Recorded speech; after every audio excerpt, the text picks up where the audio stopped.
नमस्कार दोस्तों। श्रीमद् भगवद गीता भगवान श्री कृष्ण का अर्जुन के प्रति दिया हुआ एक जीवन उपयोगी दिव्य उपदेश है। श्रीमद् भगवद गीता में कुल 18 अध्याय हैं और उन 18 अध्यायों का अपना अपना एक महात्म्य है और यह महात्म्य पद्म पुराण के उत्तरखंड में दिया गया है।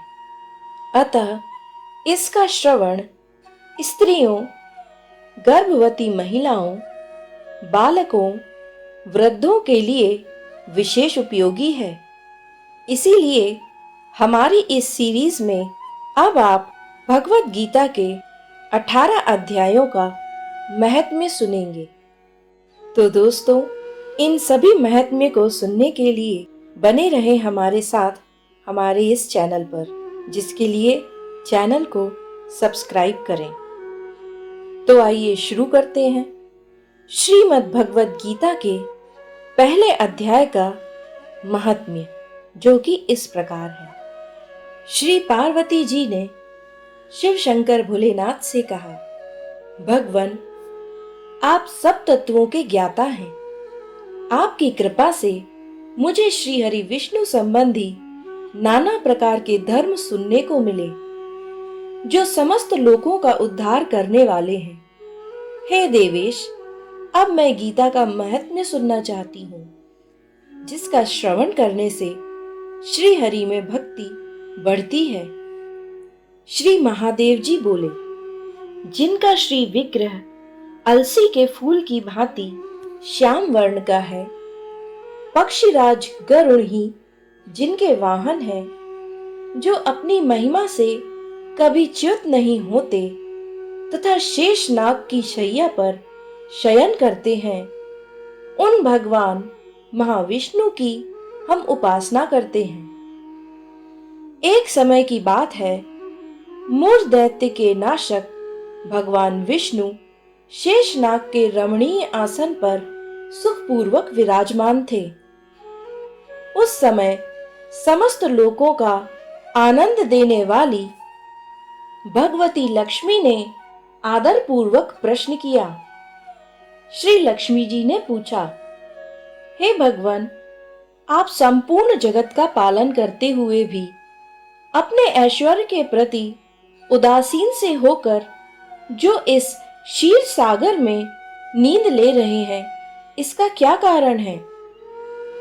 इस पर श्री हरि बोले, हे सुमुखी, मैं नींद नहीं लेता हूं, अपितु तत्व का अनुसरण करने वाली अंतदृष्टि के द्वारा अपने ही माहेश्वर तेज का साक्षात्कार कर रहा हूं।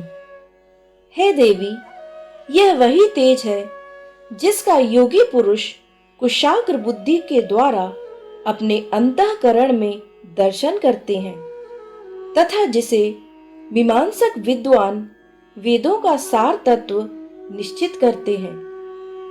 वह माहेश्वर तेज एक अजर प्रकाश स्वरूप, आत्म रूप, रोग शोक से रहित अखंड आनंद का पुंज, निष्पंद तथा द्वैत रहित है। इस जगत का जीवन उसी के अधीन है। मैं उसी का अनुभव करता हूँ। देवेश्वरी, यही कारण है कि मैं तुम्हें नींद लेता सा प्रतीत हो रहा हूं। तो श्री लक्ष्मी जी ने कहा, हे ऋषिकेश, आप ही योगी पुरुष के ध्येय हैं। आपके अतिरिक्त भी कोई ध्यान करने योग्य तत्व है? यह जानकर मुझे बड़ा कौतूहल हो रहा है। इस चराचर जगत की सृष्टि और संहार करने वाले स्वयं आप ही हैं। आप सर्व समर्थ हैं। इस प्रकार की स्थिति में होकर भी यदि आप उस परम तत्व से भिन्न हैं, तो मुझे उसका बोध कराइए। श्री भगवान बोले, हे प्रिय, आत्मा का स्वरूप द्वैत और अद्वैत से पृथक, भाव और अभाव से मुक्त तथा आदि और अंत से रहित है। शुद्ध ज्ञान के प्रकाश से उपलब्ध होने वाले तथा परमानंद स्वरूप होने के कारण एकमात्र सुंदर है। वही मेरा ईश्वरीय रूप है। आत्मा का एक तत्व ही सबके द्वारा जानने योग्य है। गीता शास्त्र में इसी का प्रतिपादन हुआ है। अमित तेजस्वी भगवान विष्णु के वचन सुनकर लक्ष्मी देवी ने शंका उपस्थित करते हुए कहा, यदि आपका स्वरूप स्वयं परमानंदमय और मन वाणी की पहुंच के बाहर है तो गीता कैसे उसका बोध कराती है? मेरे इस संदेह का आप निवारण कीजिए। श्री हरि विष्णु बोले, हे सुंदरी, सुनो, मैं गीता में अपनी स्थिति का वर्णन करता हूं। क्रमशः 5 अध्यायों को तुम 5 मुख जानो, 10 अध्यायों को 10 भुजाएं जानो तथा 1 अध्याय को उदर और 2 अध्यायों को दोनों चरण कमल जानो। इस प्रकार यह 18 अध्यायों की वांग्मयी ईश्वरीय मूर्ति ही समझनी चाहिए। यह ज्ञान मात्र से ही महान पातकों का नाश करने वाली है। जो उत्तम बुद्धि वाला पुरुष गीता के 1 या आधे अध्याय का अथवा 1 आधे या चौथाई श्लोक का भी प्रतिदिन अभ्यास करता है, वह सुशर्मा के समान मुक्त हो जाता है। इस पर लक्ष्मी जी ने पूछा, हे देव, सुशर्मा कौन था? किस जाति का था और किस कारण से उसकी मुक्ति हुई? श्री हरि विष्णु बोले, हे प्रिय, सुशर्मा बड़ी खोटी बुद्धि का मनुष्य था। पापियों का तो वह शिरोमणि ही था। उसका जन्म वैदिक ज्ञान से शून्य एवं क्रूरतापूर्ण कर्म करने वाले ब्राह्मणों के कुल में हुआ था। वह ना ध्यान करता था, ना जप, ना होम करता था, ना अतिथियों का सत्कार। वह लंपट होने के कारण सदा विषयों के सेवन में ही आसक्त रहता था। हल जोतता और पत्ते बेचकर जीविका चलाता था। उसे मदिरा पीने का व्यसन था तथा वह मांस भी खाया करता था। इस प्रकार उसने अपने जीवन का दीर्घ काल व्यतीत कर दिया। एक दिन मूढ़ वृद्धि सुशर्मा पत्ते लाने के लिए किसी ऋषि की वाटिका में घूम रहा था। इस बीच में काल रूपधारी काले सांप ने उसे डस लिया। सुशर्मा की मृत्यु हो गई। तदंतर वह अनेक नरकों में जा वहां की यातनाएं भोग कर मर्त्यलोक में लौट आया और वहां बोझ ढोने वाला बैल हुआ। उस समय किसी पंगु ने अपने जीवन को आराम से व्यतीत करने के लिए उसे खरीद लिया। बैल ने अपनी पीठ पर पंगु का भार ढोते हुए बड़े कष्ट से 7-8 वर्ष बिताए। एक दिन पंगु ने किसी ऊंचे स्थान पर बहुत देर तक बड़ी तेजी के साथ उस बैल को घुमाया। इससे वह थककर बड़े वेग से पृथ्वी पर गिरा और मूर्छित हो गया। उस समय वहां कुतूहलवश आकृष्ट हो बहुत से लोग एकत्रित हो गए। उस जन समुदाय में से किसी पुण्यात्मा व्यक्ति ने उस बैल का कल्याण करने के लिए उसे अपना पुण्यदान किया। तत्पश्चात कुछ दूसरे लोगों ने भी अपने अपने पुण्यों को याद करके उन्हें उसके लिए दान किया। उस भीड़ में एक वैश्या भी खड़ी थी। उसे अपने पुण्य का पता नहीं था, तो भी उसने लोगों की देखा देखी उस बैल के लिए कुछ त्याग किया। तदंतर यमराज के दूत उस मरे हुए प्राणी को पहले यमपुरी में ले गए।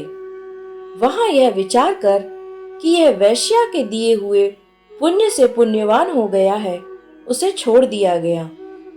फिर वह भूलोक में आकर उत्तम कुल और शील वाले ब्राह्मणों के घर में उत्पन्न हुआ। उस समय भी उसे अपने पूर्व जन्म की बातों का स्मरण बना रहा। बहुत दिनों के बाद अपने अज्ञान को दूर करने वाले कल्याण तत्व का जिज्ञासु होकर वह उस वैश्या के पास गया और उसके दान की बात बतलाते हुए उसने पूछा, तुमने कौन सा पुण्य दान किया था? वैश्या ने उत्तर दिया, वह पिंजरे में बैठा हुआ तोता प्रतिदिन कुछ पढ़ता है, उससे मेरा अंतःकरण पवित्र हो गया है। उसी का पुण्य मैंने तुम्हारे लिए दान किया था। इसके बाद उन दोनों ने तोते से पूछा। तब उस तोते ने अपने पूर्व जन्म का स्मरण करके प्राचीन इतिहास कहना आरंभ किया। तोता बोला, पूर्व जन्म में मैं विद्वान होकर भी विद्वत्ता के अभिमान से मोहित रहता था। मेरा राग द्वेष इतना बढ़ गया था कि मैं गुणवान विद्वानों के प्रति भी ईर्ष्या भाव रखने लगा। फिर समयानुसार मेरी मृत्यु हो गई और मैं अनेकों घृणित लोकों में भटकता फिरा। उसके बाद इस लोक में आया। सद्गुरु की अत्यंत निंदा करने के कारण तोते के कुल में मेरा जन्म हुआ है। पापी होने के कारण छोटी अवस्था में ही मेरा माता पिता से वियोग हो गया। एक दिन मैं ग्रीष्म ऋतु में तपे हुए मार्ग पर पड़ा था।